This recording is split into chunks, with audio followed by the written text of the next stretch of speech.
I'm supportive of collectives that do things the right way. But we are not in the inducement business here. I can't say anybody else has or has not. I'll let the general public and things that are out there in the public be what it is.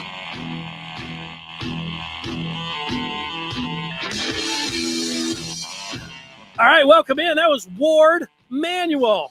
Give yourself a couple points, pat on the back if you knew that was Warde Manuel, the athletic director of Michigan on the Conquering Heroes pod, talking about collectives, inducements, pay to play, name, image, and likeness. You may have heard of those things. People like talking about that here in the off season because it is a hot topic, and we are pleased to bring on the senior editor, Maize Blue Review. He is on the screen. He's ready to go, and his name is Brandon Justice. Hello, Brandon.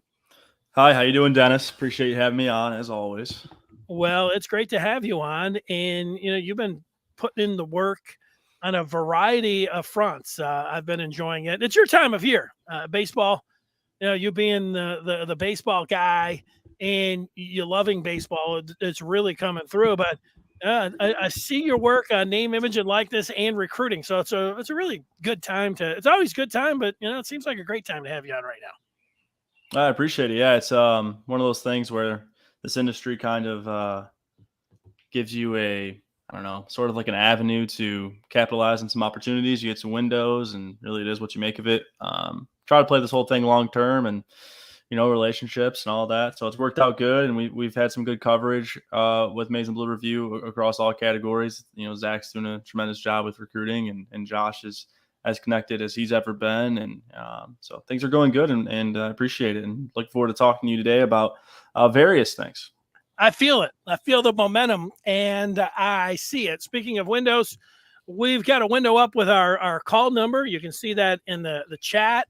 We have that available for you. Of course, if you're on Clubhouse listening, we're on before, then we're on with the party after the party, and you can jump in there and wave, and we got your feedback, and you can get in that way, actually, with your voice as well. So that's good for you. Like to have that. Brandon just mentioned a few of the things that the guys are doing out here. Let me just show you before we jump right into it and tell you why you should join Maize Blue Review. A great Father's Day gift, slide the Michigan man in your life, a subscription to Maize Blue Review. Go to michigan.rivals.com. And this is a story that Brandon just put up yesterday.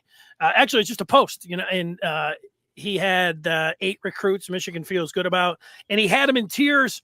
It was really cool. That's just scratching the surface, but you like recruiting, you like the latest on what's going on with Michigan. Of course, Maize Blue Review is where it's at. I like that story. Today, we are talking about a little Michigan football collective and recruiting.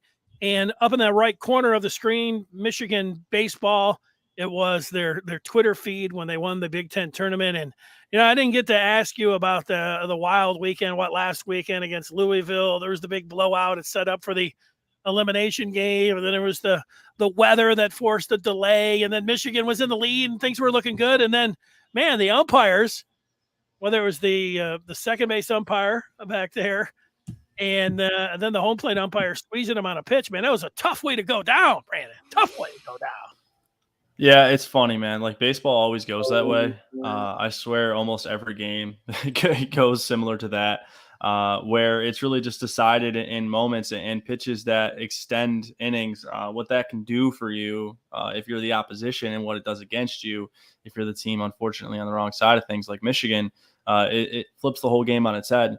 Michigan was, that's about as close as you get, right, to winning that game, and still not, because in my opinion, and I know that from a coaching perspective, a lot of my guys watching this will say the same thing, like, you got to control the controllables. The next pitch, don't give up the home run pitch. That was a meatball. Like, both balls that were hit were meat. And one of them, though, the one that really took the lead for them, that was after the no strike call, and there's Acuna making his annual appearance. But on the no strike call, the next pitch, he kind of had to throw a strike. He was in a hitter's count, and he had to come back and get back from it. He goes to the 2-2 count, and he's really in a spot where he can strike him out. In a 1-2 count, and he's in a spot where he can strike him out in a pitcher's count. Doesn't get that call that was pretty clearly on the outer half, not even outside corner, like outer half.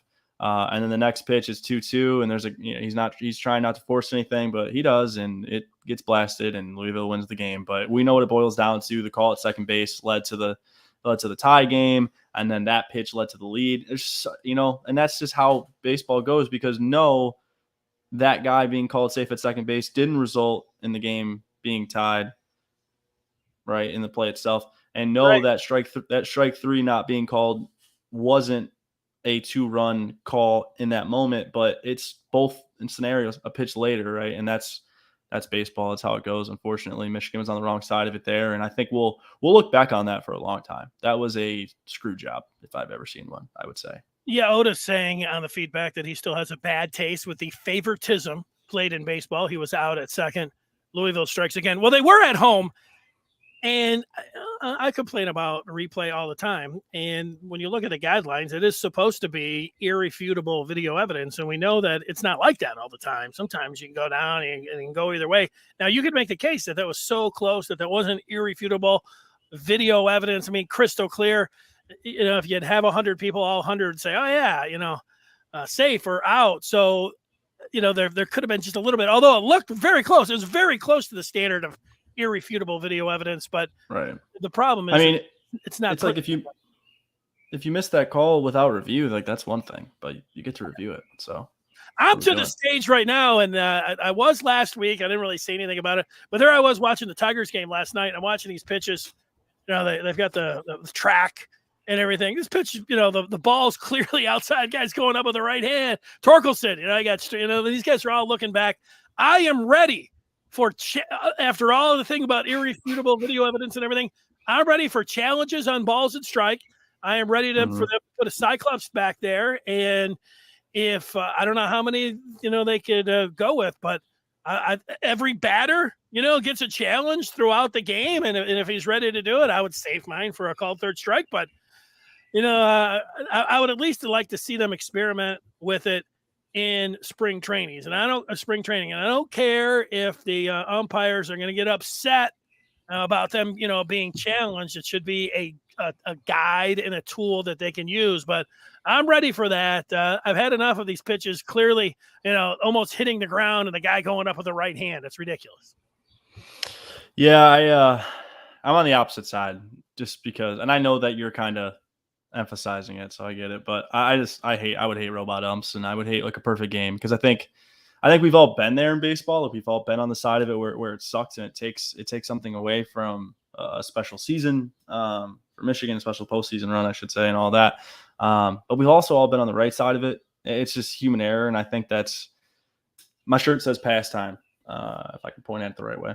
And so I think that's the best way for me to kind of put that in a nutshell. It's just like, this is what baseball's always been. I'm not like a traditionalist in baseball. I like to think, like, from a coaching perspective, I modernize things a bit, but like I do have some old school foundations. And so from a robot perspective, I would hate that. And I wouldn't want to challenge balls and strikes.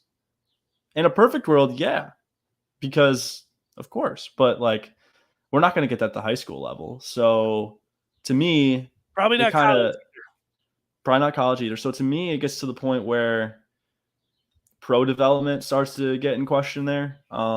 Because now you have to teach your pitchers to throw perfect, because at that, and I know that it sounds elementary to say that you don't teach your pitchers to throw perfect as it is. But the development would change, right? Because at that point now you have to put it in the zone. There's no adjusting to an umpire zone. It's just it's one zone fits all. So at that point, I feel like it just kind of has like a butterfly effect, where we're going to affect the idea is great. The idea is like, hey, we're never going to have any mistakes on balls and strikes. We're just going to play true to the game. It's almost like when everyone started switching their fields to turf in a way, right? You can kind of think about it like that, I guess. But I just feel like there's more of a butterfly effect. I think about it in the way that I used to watch tennis, and if John McEnroe asking me if I'm serious and everything else, and they'd say, if they could just go over there. And in tennis, they go to the monitor and they look and say, oh, there it is. It's very hard, the ball's spinning, crazy things and everything going on, to get it right all the time. And so there's an aid for that. I would like to see it myself. I also think they need to, like, everyone's going to start wearing these gigantic oven mitts, because the guy comes sliding in. He's got, 6 inches on an oven mitt that he's wearing to protect his hand, and it's sliding in there at second base and safe. And the guy barely gets it. It's like, wow, your hand can go from 6 inches to a foot. These guys are going to come out there, start wearing maybe Gumby suits or something when they're sliding. I don't know. That's those are interesting. I don't know if they're fun things to talk about, and most of the time, you are talking about it when something bad happens, like Michigan feeling like they got hosed. The 1-2 count was certainly ball was right down the middle. If they got a challenge there, even though not going to challenge it in college baseball, but then watching the Tigers again last night, and then that irrefutable video evidence stuff. Well, let's dive in. We only have so many minutes with you. Your time is so valuable that let's go to the big story this week, which was the Michigan athletic director, who we heard from there at the start, Warde Manuel. He made some comments on collectives. You did a story on it, and you did another story that I would encourage people to check out as well. Maize and Blue Review. You had a series with a member of the Michigan Regents, which was very telling on admissions, on collectives, all the things that people are talking about. So whether you like it or not, Brandon, you've become like an expert in NIL. What did you make of Warde's comments? He had a lot to say about NLI/collectives in Michigan. Yeah, well, I think one thing is clear, and we'll start there. Michigan hears the dialogue that they're getting talked about, that's getting talked about surrounding them within the college football landscape and within college sports, I should say.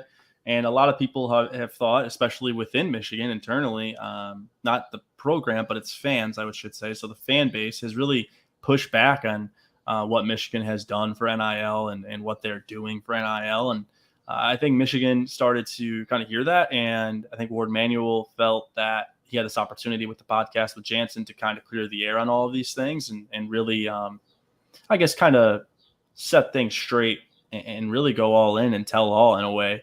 Some of those quotes were long and extremely detailed, and he really didn't hold much back. I think that he did an excellent job of explaining to everyone how Michigan wants to go about NIL. And here's the one thing, and I read this on the board the other day, is that we keep going back to this conversation about how Michigan needs to break the rules in order to compete.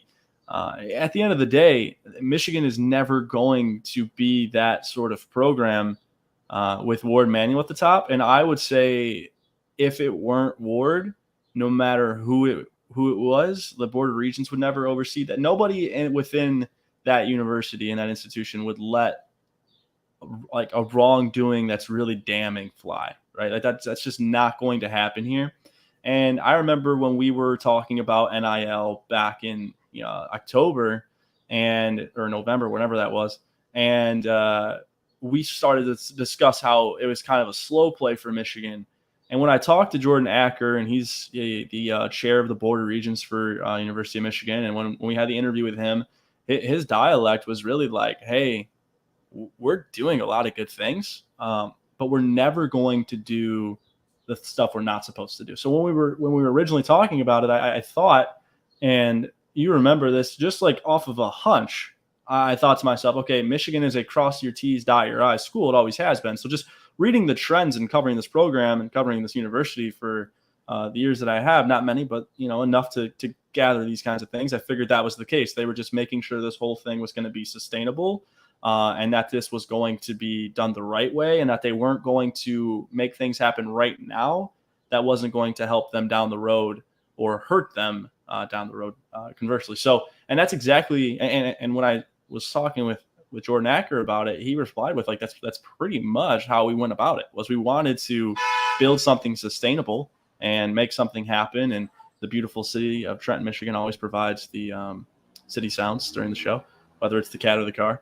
But anyway, Acker really confirmed that was the case for Michigan. This was a long process. They wanted to make sure it was going to work. They wanted to make sure it was sustainable, and it's still going. And Warde more or less confirmed all of that in the story he did and the podcast he did with Jansen. And when we wrote up on his quotes, that's pretty much how he put it, was that. And it's just one of those things where people have to come to terms with the fact that Michigan isn't going to push boundaries when it comes to rule breaking. It's just not how they do business. However, there's still a lot of ways in NIL. It's not like recruiting where in the past where it's just like, hey, bag man or bust.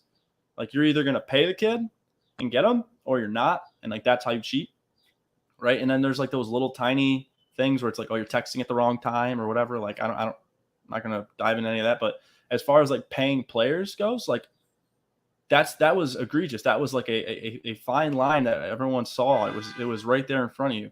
NIL is far different. NIL, you can actually play an even playing field with these guys while not pushing buttons. Why? Because people can still make, or players and student athletes can still make money for what they've earned at your school under legal direction. So it's just one of those things where I feel like on Michigan's side of things and what we've heard from them between Acker and Manuel, they're all about this.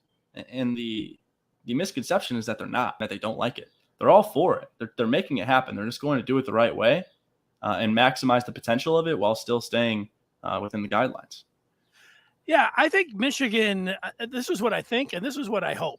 And this is not what I've thought all along, because even as recently as whatever it was 2 weeks ago when Jim Harbaugh said that Michigan, and we know that he really thought about what he was going to say about name, image, and likeness, and he came out and said Michigan's going to be transformational rather than transactional. He can say that, and Warde Manuel can talk about inducements and everything else, but however Michigan wants to go about it, they need to relay to a player. If you don't want to say it's a guaranteed money, if you don't want to say it's upfront money, you don't want to say it's inducement.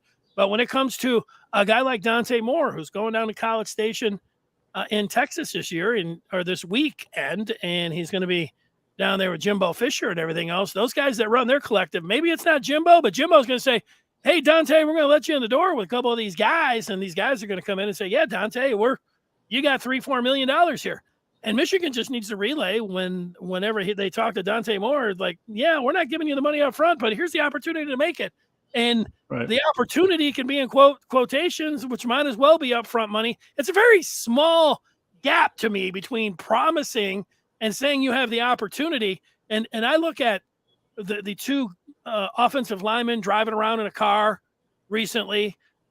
That imagery to me, you're telling recruits out there that you can have a car. You're not promising the car, but you can say, here's the car. And, it's the same thing. It's different than it was before. You're not sliding briefcases to, your uncle's best friend or, sliding cash under the table. Now you're just saying, and a lot of it is just how you frame it. No, or we're not promising or guaranteeing you money. We're just talking about the opportunity. That's what I think Michigan's got going.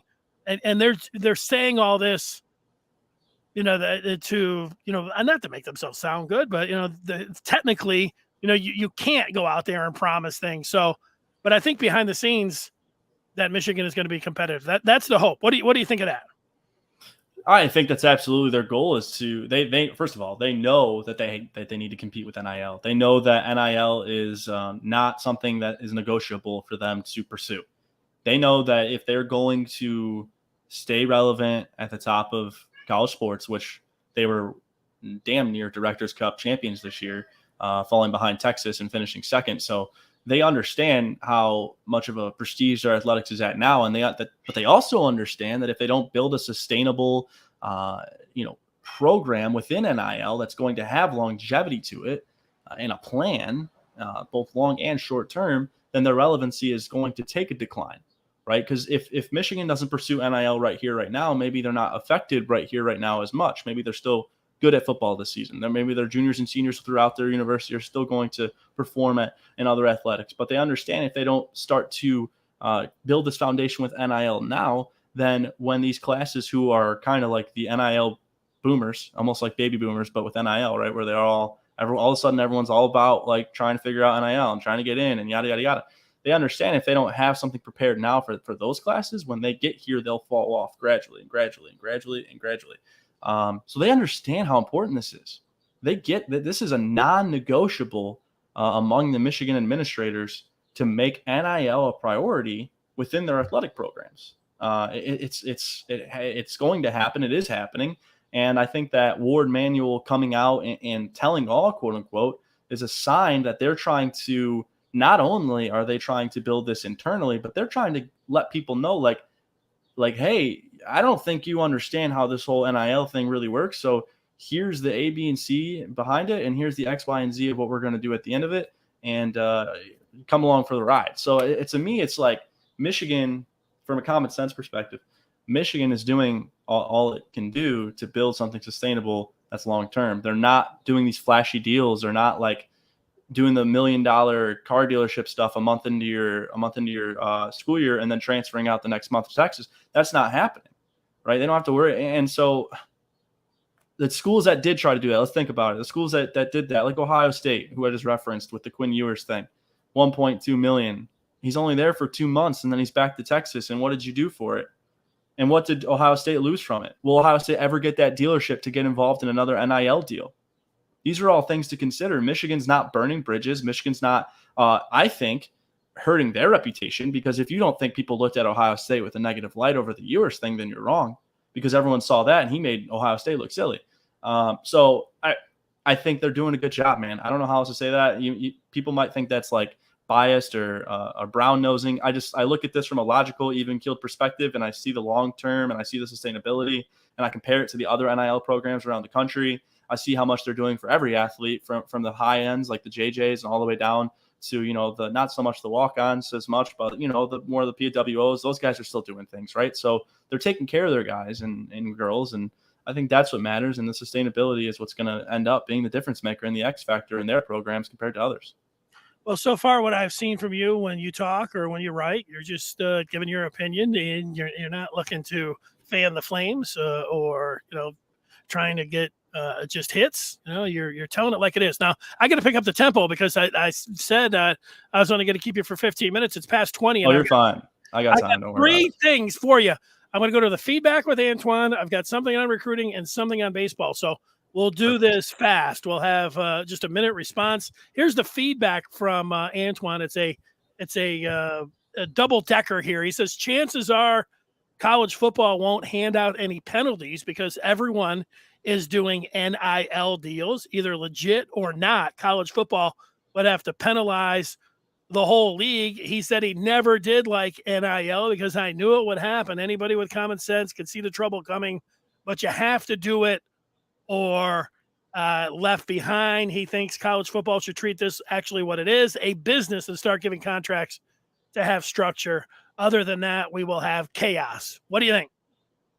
I think that would cause more chaos, because when you start contractually binding kids to things besides their scholarships, it starts to become real messy. At that point, you're not even having student athletes anymore. They're just athletes. And the NCAA's purpose, I know that the NCAA has its flaws, but the purpose of college sports is giving athletes an opportunity to put their skills on the showcase to either move on to the professional ranks or go into the professional world. And by being a student athlete, you get a maximized opportunity at both by getting your degree and playing for the team. So I just think that completely takes away from what college sports are, and I don't think NIL does. I think NIL perfectly marries it. It allows players to capitalize on their value in today's modern day and age, and much like many things on earth, which I won't dive into because that would be a whole other conversation, things need to be evolved over time and modernized. And so I understand that when NIL came about, it was going to shake things up. But I think it's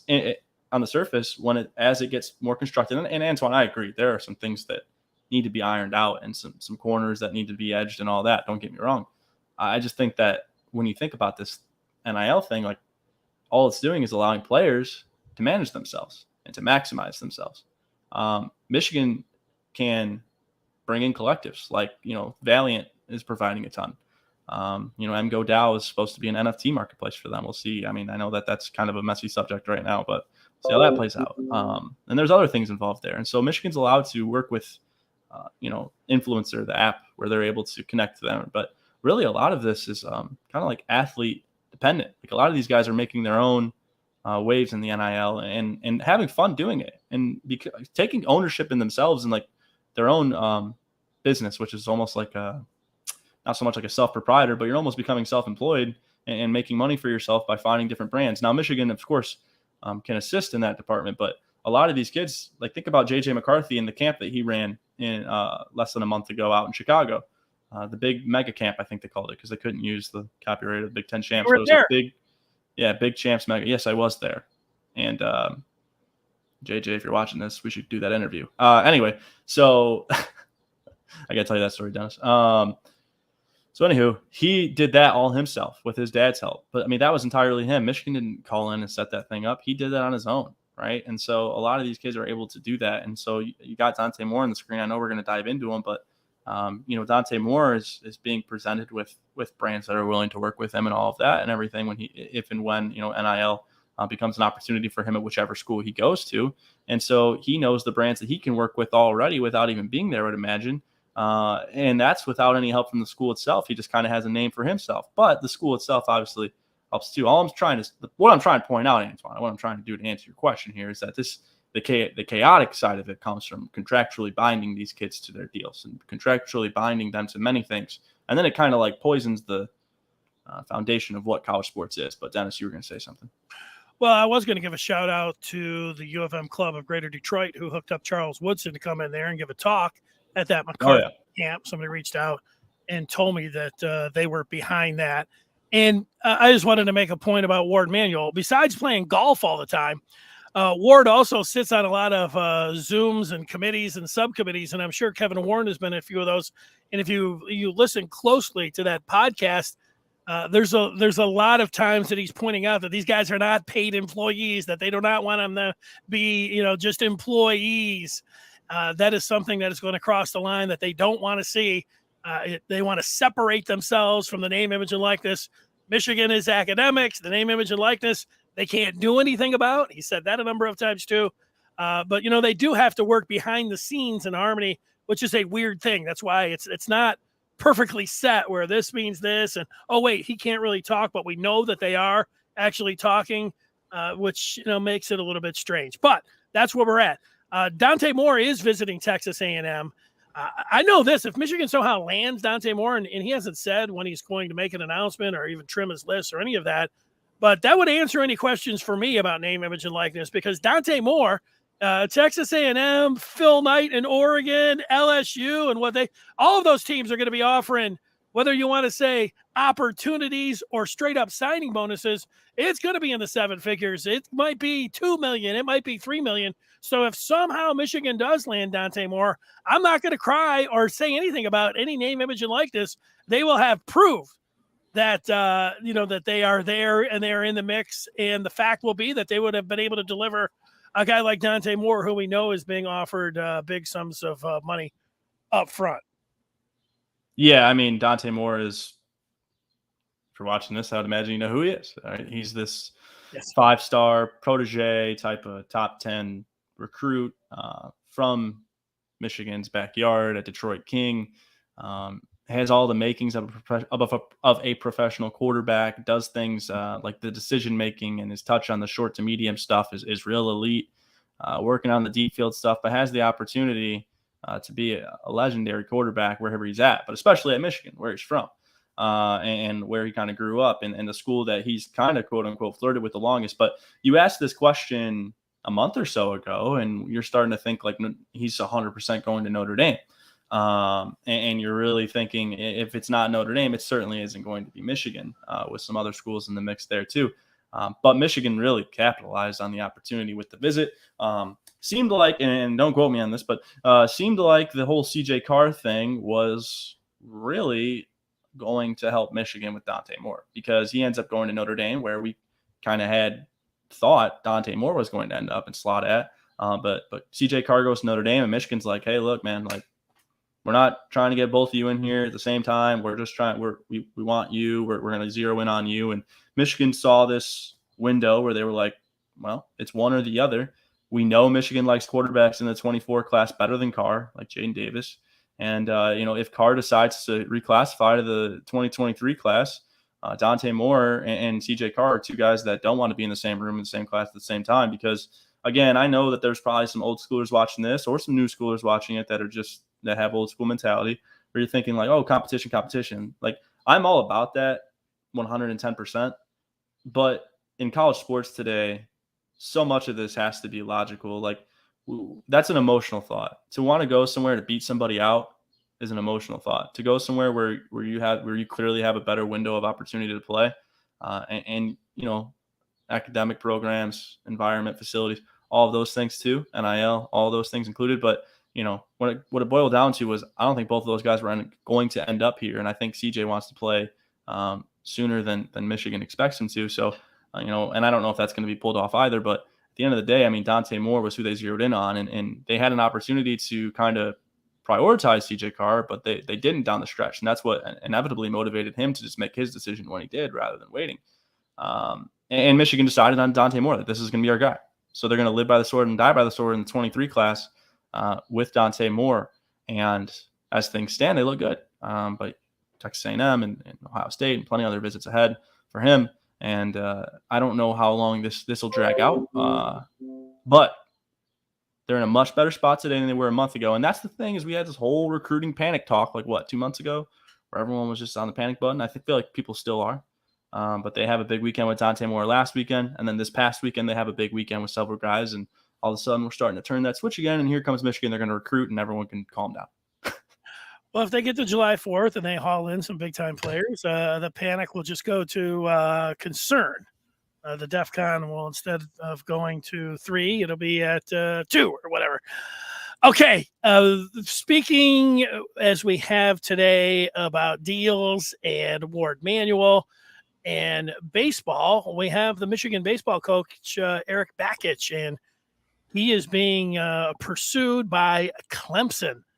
And the chances that Bakich, you've been typing out thousands of words, Maize and Blue Review, about the scenarios here.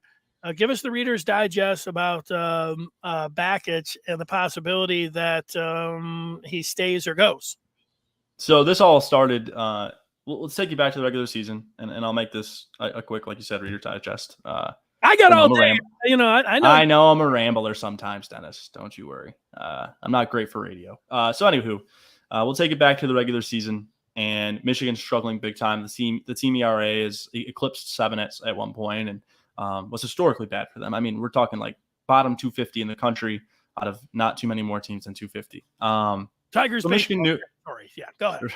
If they can even roster anybody at this point, I might show up and start today's game. So the plan to move on from the pitching coach, Steve Merriman, was already in set, and you could tell that was evident when Bakich was taking all the mound visits in the Big Ten postseason and the NCAA tournament. And traditionally speaking, your assistant coach, your pitching coach, takes the first mound visit, and then when you make the switch to the pen, your head coach comes in. But Bakich was taking all of them. So we kind of noticed that, heard some things about Merriman that they were possibly moving on from him. And then when we saw the mound visits, you're starting to wonder, okay, well, he's not really present at this time. And then sure enough, off the website, and we've confirmed a few things, and Michigan is moving on from Merriman. And then Brandon Inge, the volunteer assistant coach, who, again, I want to make it clear, volunteer assistant coaches, they get paid, and a lot of guys who are pursuing coaching full time will start as volleys. Talk about Erik Bakich, he started as a volley at Clemson, very common. And fun fact, I was a volley at Saginaw Valley State for a brief second. So anywho, Inge steps down. He doesn't want to coach college anymore. He's got a kid who's a junior at Country Day, a couple other kids too. So he's going to step away from coaching. So now all of a sudden you've got Erik Bakich and his sidekick all this time, who is Nick Schnabel, the assistant head coach, associate head coach, and infielders. And he runs point recruiting. And Michigan baseball is not Michigan baseball without Nick Schnabel. So if you haven't paid much attention to Michigan baseball over the years, and you're wondering about the construct of the coaching staff, like, it's Bakich and Schnabel's show.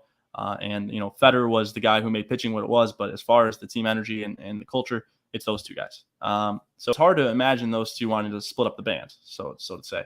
So when Clemson comes into play, was they fire Monty Lee, and Michigan was able to keep Bakich in 2016 when Clemson kind of flirted with him a little bit, but ended up going with Monty Lee.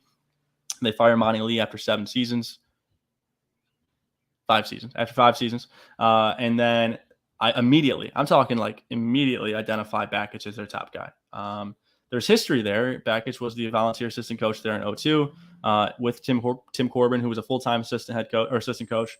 Corbin goes to Vanderbilt. Bakich goes with him. Bakich, 7 years later, ends up at Maryland as a head coach, and then ends up at Michigan. So these two, Bakich and Schnabel, that's where things kind of are going to get interesting, because with Clemson, Bakich is their guy, 100%. They're not going to budge. They're going to do anything they can to get him. The number right now is $1 million. I could see it being $1 million plus incentives. I could see it being more than $1 million plus more incentives, because this is really who they want and who they believe is going to get there. And there is history there for him. Again, started there in 2002, but coached under Jack Leggett, who has a relationship with him that's lasted years after, and one of the mentors. And at one point in like the early 2010s, 33% of the SEC's head coaches were Jack Leggett proteges. Like they had started under Jack Leggett. And I don't know what the number is now, but I would imagine it's higher as a nation, looking at every single coaching staff.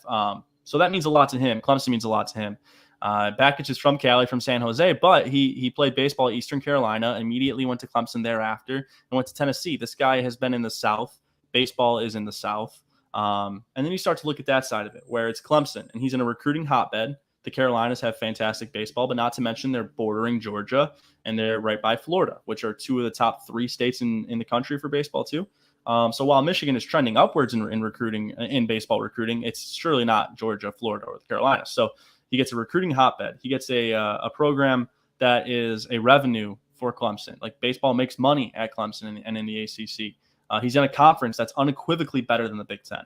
He's year in, year out contending for a national championship. He's not really playing that underdog role like he is at Michigan, where they're just making runs in the postseason, which he's having fun doing and all that. But again, it's a whole different beast at Clemson. You got to think about it like that. This wouldn't be selling out, because he does have connections there, and Clemson does mean something to him and his family and all of that. So I wouldn't so much say selling out. But when you've been somewhere for 10 years, which is how long he's been at Michigan, when you've been somewhere for 10 years, or going on 10 years next year, because he got here in 13, you start to think about, like, what if I went somewhere else? And I know we had this conversation about Harbaugh, and Harbaugh was going to the NFL, so it was a lateral move as far as head coaching goes. This is probably, I wouldn't say maybe not an equal lateral move from going from college to pros, but it's pretty freaking close. I mean, you're talking premier prestige ACC program. If you're playing like NCAA baseball, like this is a 5-star program. Michigan more like 3-star, 4-star, and only reason they're up to this pedigree is because of Bakich. So. And then you talk about the payday, man, like the $1 million plus. Now, on Michigan's side of things, Warde Manuel wants to keep him. 110% Warde Manuel, I was told today by a source, is actively trying to keep Bakich around. He's looking at every way possible to keep Bakich around. And if he can make it make sense, then he will keep him. I was told by a different source than the one I just mentioned, this was more so on Michigan's side, that money is not a problem. Michigan is not worried about matching an offer. Michigan is thinking about if it makes sense for them to match an offer for a non-revenue sport. Warde Manuel, I was told, again, this is verbatim, prudent, knows his talent, understands what he has in Bakich, is going to do everything he can to keep him, but it has to make sense for Michigan to keep him, right? Does it make sense to pay your non-revenue baseball coach $1.1 million? I don't know, right? I don't know. This team has fantastic postseasons, but they haven't had the best regular seasons at times. But they've still night and day to this program. That's unquestionable and unequivocal. In a perfect world, Michigan never has to worry about losing Bakich. They would never get rid of him if they didn't have to. So that's where we're at right now, is we're kind of in this like standstill, this face-off in a way, where Clemson has caught wind that Manuel is doing everything he can. And the reason that Manuel has taken so much action is because he caught wind that Clemson was in that $1 million number. And I originally heard that on the baseball side of things, but then got it confirmed on the Michigan side of things. And so now we're in this like standoff where, does Clemson wait till after the College World Series, and do they do a full interview type of routine where they talk to everyone that's in their candidacy, or do they make a quick move? Do they make a quick move and go straight for their guy? Do they go straight for Bakich, aggressive, and put Michigan against the wall and make them make a move? Conversely, does Michigan sit around and wait for Clemson to kind of make their move and then counter, or do they aggressively do everything they can to extend him? I'll tell you one thing. Either way, Bakich is getting him more money next year, whether it's with Michigan or whether it's with Clemson. He's going to get more money next year. That's not a question. The question is, does Warde value it enough to keep him here? And at the end of the day, what does Bakich want to do? Because I was told by a source, the same source from what I mentioned earlier, that it's not going to come down for money for Bakich. It's not going to be a bidding war type of deal. If he wants to go to Clemson, it's because he wants to be there. And if he wants to stay at Michigan, it's because he wants to stay here. It's going to be a family decision. It's going to be a career decision for him. Again, family, career. You talk about 10 years being here. You talk about his family being here for 10 years. Do they want to stay? Do they want to go? So there are a lot of things to consider if you're Coach Bakich. And at the end of the day, it's been a consensus that the ball is in his court, and that Warde is willing to do whatever he wants to keep him here, so long as it makes sense financially. And then conversely, Clemson will do anything to get him there. So really, the world is in his hands, and it's what he wants to do with it. And I know that it sounds silly, but that's as simple as it boils down to. And that's kind of where we're at, is this little standoff where we're going to figure out who comes out on top. But right now, it's been mostly radio silence from the internal look at the coaching search.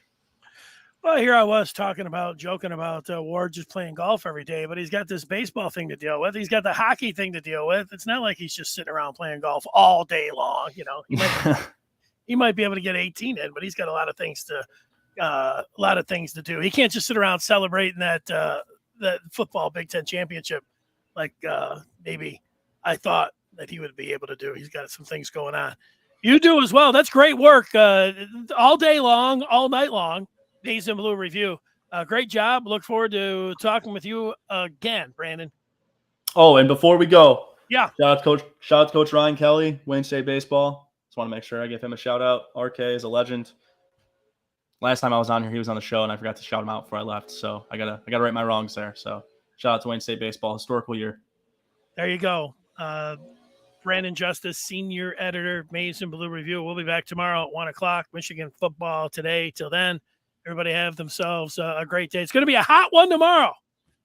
That's for sure.